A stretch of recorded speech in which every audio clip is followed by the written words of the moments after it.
Bon allez, je continue un peu de répondre à vos questions. Là j'ai caché le nom, non pas que tu me l'aies demandé, mais je me dis que si ton fils est victime de harcèlement scolaire, peut-être que ça ne va pas arranger les choses si quelqu'un de sa classe tombe sur le message.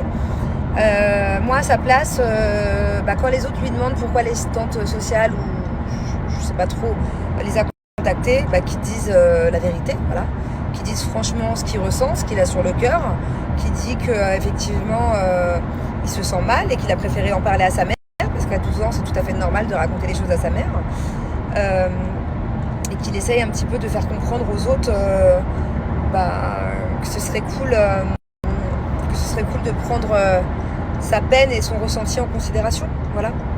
Moi, si ça arrivait à mon fils ou à ma fille, je préfère pour l'instant ne pas l'imaginer, même si forcément je pense que dans les scolarités il y a de fortes chances que plus tard ça arrive. Je réagirais très mal. Voilà.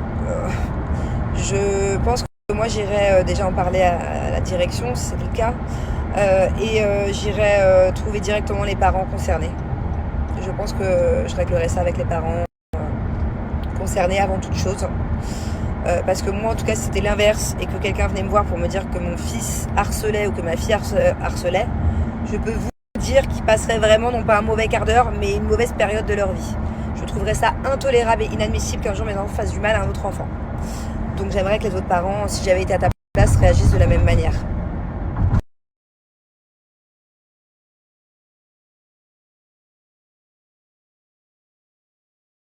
Alors pour répondre à ta question, bien évidemment qu'on aimerait que notre famille habite à côté, même dans la même rue.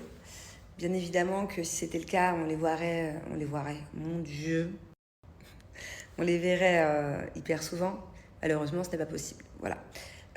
Moi, c'est vrai que j'ai toujours habité loin de ma mère, j'ai toujours habité loin de mon père, qui habite au Danemark depuis que je suis petite.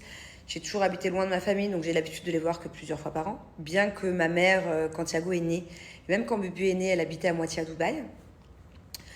Mais sinon, on a essayé de faire venir aussi vivre le père de Julien ici à Dubaï. On l'a déjà envisagé, mais pour l'instant, c'est pas possible parce qu'il n'est pas encore à la retraite. Bien évidemment que j'aimerais que la mère de Julien vienne beaucoup plus souvent. Bien évidemment que j'aimerais que nos frères et sœurs habitent même dans la même maison, si c'était possible. Mais voilà, géographiquement parlant, en fait, ils ont tous une vie, quoi. Ils ne peuvent pas vivre par rapport à notre vie. Faut que chacun fasse son avenir, malheureusement.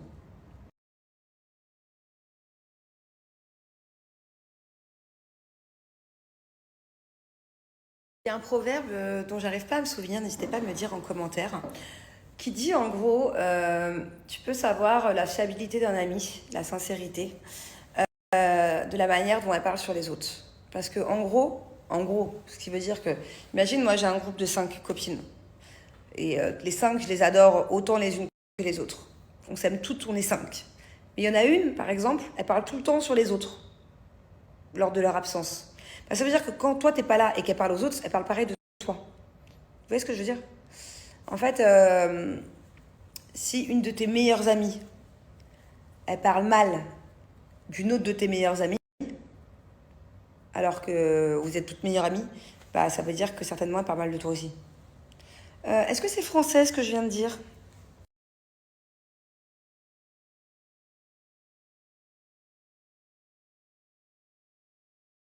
Ouais, justement, je viens d'en parler sur TikTok. Voilà. Je viens d'éclaircir les choses sur TikTok. C'est pas la première fois que je vois ça. Je l'ai vu aussi cet été, je l'ai vu là. C'est bon, c'est lourd.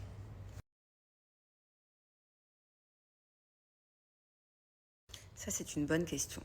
Je sais même pas si je serais capable de vous répondre. Parce que la plupart du temps, oui. Voilà, j'ai vraiment de quoi être heureuse. Les enfants sont juste... c'est vraiment le bonheur de ma vie. J'ai vraiment de quoi être heureuse. Mais je vous cache pas qu'il y a des fois où j'ai le sentiment de ne pas l'être en totalité. Voilà. Je suis en train d'approfondir tout ça. Je suis en train d'essayer de comprendre pourquoi des fois j'ai des moments de down. Pourquoi des fois c'est vraiment du tout au tout, quoi. Je vous l'ai déjà dit, quoi. Il y a des fois où je peux me sentir méga heureuse. D'ailleurs, sur mes stats, vous me voyez, je danse, je suis dans une good vibe. Voilà, je suis trop heureuse. Et le lendemain, mon moral se casse la gueule totalement.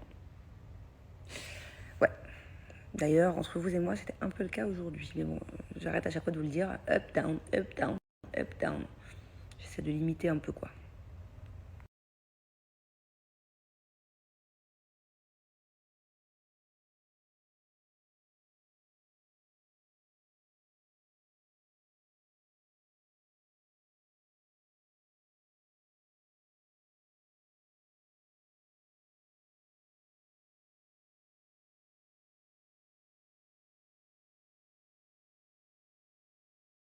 Ouais, Julien, il y a souvent pensé.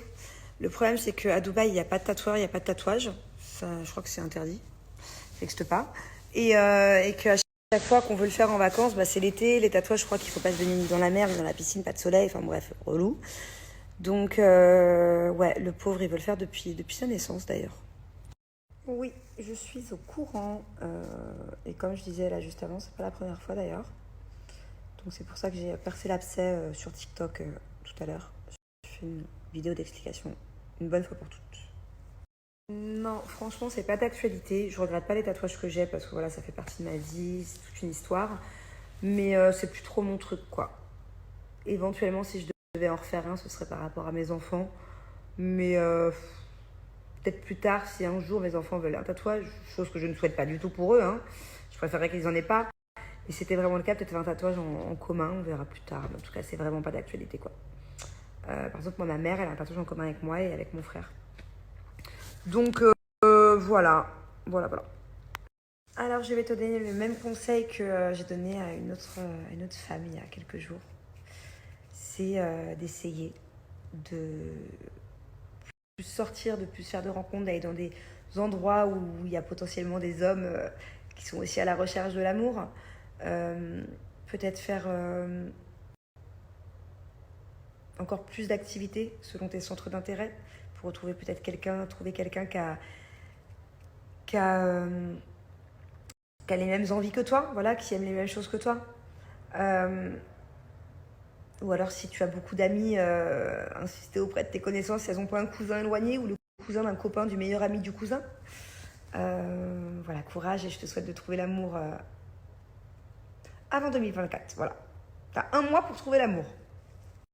Bon, allez, je suis un peu déçue de mon question-réponse là. C'est moins fluide que d'habitude parce que j'ai changé d'endroit. J'étais déboussolée ce soir. Euh, N'hésitez pas à me reposer des questions. Venez, on aborde des sujets. Si vous avez, je sais pas, vos expériences de vie, des histoires à me raconter. À la base, ça, je voulais le faire en live. Je voulais vraiment prendre des personnes en live, pas forcément sur TikTok, je sais pas où, euh, pour vraiment approfondir des sujets avec vous. J'aime trop. Mais pour l'instant, on va rester sur Snap. Donc voilà, n'hésitez pas à m'écrire des commentaires. Demain, je vais le faire tranquillement dans le lit. Ça sera bien mieux. J'ai pas ma ring light là, donc ça me perturbe. Je suis mieux dans mon lit pour vous répondre. Donc n'hésitez pas à me poser un maximum de questions, mettre un maximum de commentaires. Et demain, on papote. Voilà.